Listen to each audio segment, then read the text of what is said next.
What's up, YouTube? I'm going to take a look at Solana up against USDT, starting off on the weekly chart. So going back to 2021, you saw a roughly,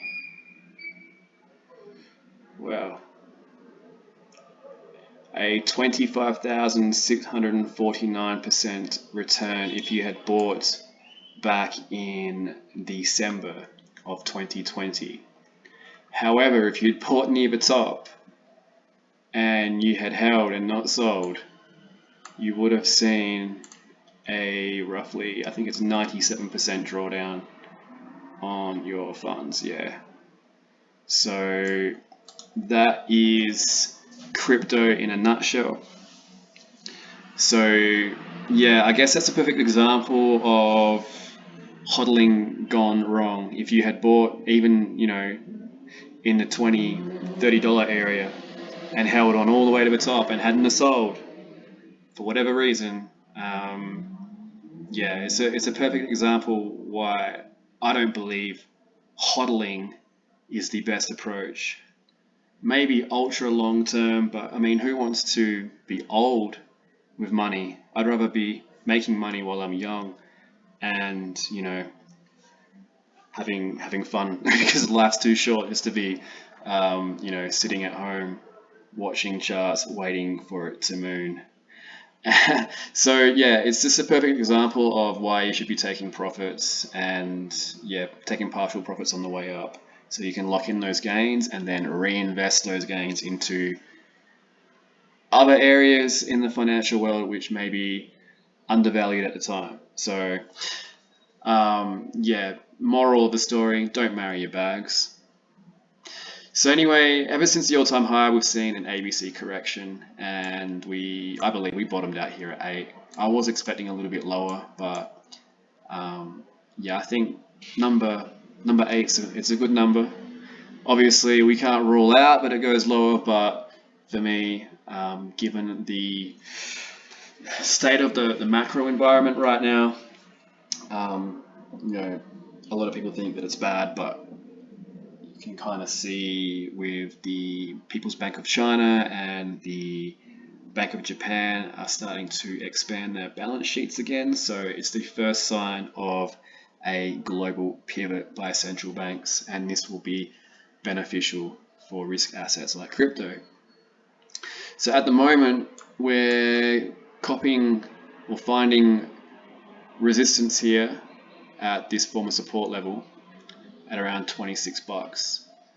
And so yeah, that level is providing us with some strong resistance, and there is a high probability we do come down to test this 0.236 again at $18.19. So it lines up nicely here with a previous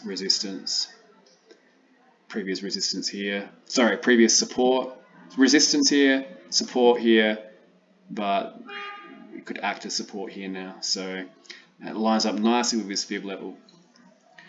So heading on over to the 3-day. So if we measure this downside move with the Fibonacci, we can see that we are at the top of the golden pocket area here, combined with this previous support, now resistance level. We are finding some support here along the 21 EMA, so we might get another test of this area. But if we lose that 21 EMA here on the 3-day, then it would be a bearish development for Solana. And this could be the start of a Elliott wave 5 now, and this could be the first wave, and we could be coming down for the second wave now. So if this is a first wave, we could well and truly come down and test this area again, which was former support here as well before we had that big dump from around $12. So I definitely don't rule that out for Solana. I know Solana has a lot of issues with its blockchain, so the price is highly volatile, guys. Like, it's If you're on the wrong side of a Solana trade, it can be very painful indeed. So yeah, but I think maybe like in the long term, it's looking good, you know, but we're going to get this wave 2 correction here eventually, I think. So it's not what I want to say, but it's just what I'm seeing in the charts. I'll try and find a bullish scenario like this one here on the 2-day. So if we do find, or we do keep above this $19.68 level, and we can get past that previous high here at 26.8, and we can go up to about 32 on the golden ratio target. So yeah, I mean, there's an argument here, maybe it's a bear flag, we get one more push higher. I would like to see that personally, but yeah, we really have to, it all depends on Bitcoin really. Bitcoin needs to bounce pretty hard from these levels and go up to that 29k like I was talking about in my Bitcoin TA. So got the 50 EMA here on the 2-day chart, which is holding above, but yeah, it's fighting this support here right now. So I'd be watching this $19.68 level like a hawk if I was trading.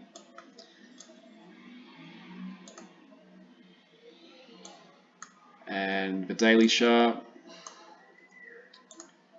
if we reverse this around, if we do in fact lose that $19.68 level, we could come down to these support levels here. So this support line is coming into play, which is lining up with the 1.272. We've also got that golden ratio target at $16.26. And on the 8-hour chart, so yeah, not looking too flash here. It really needs to bounce from current levels in order to keep moving higher towards 32 bucks. So I'll be very interested to see the weekly close this week. So yeah, Solana's it's a hard one to call right now. I'm biased to the downside though, unfortunately. Yeah, so if we lose that 19 and a half area, be heading down to these key fib levels here. So that's Solana, and I'll catch you guys in the next update.